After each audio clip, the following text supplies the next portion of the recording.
I never thought we'd come back from it. When Chris and I split, I told my friends it was over for good. Too much damage, too much resentment, the kind of breakup you don't bounce back from. We'd been married 11 years, built a life in Asheville, had our son Noah, and made all the decisions you're supposed to. Joint accounts, family calendars, matching mugs. But somewhere along the line, we stopped really seeing each other. Conversations turned into logistics.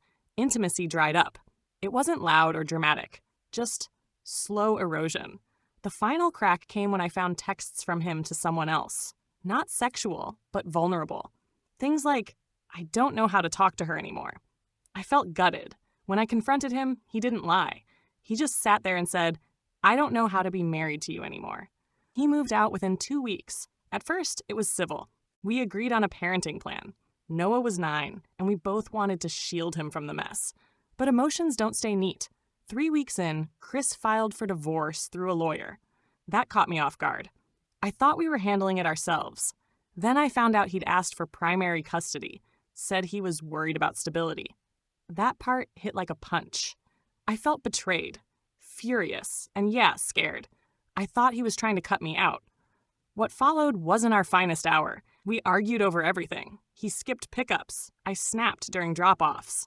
We used Noah's backpack as a message board when we weren't speaking directly.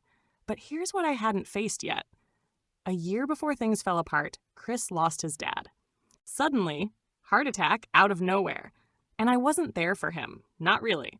I kept things running, meals, Noah, bills, but emotionally, I shut down. I assumed he needed space. He needed me. And I wasn't there. I didn't understand it until much later, sitting in a lawyer's office, preparing for mediation. The weight of that grief, the silence that followed, and how much I'd contributed to it without even knowing. At mediation, they asked us to list 3 hopes for Noah's future. I said I wanted him to grow up feeling safe and loved in both homes. Chris said I want him to know we tried, even when it got hard. Something shifted after that. Not all at once, but enough. We started talking again, not just about Noah, about us, about what we got wrong.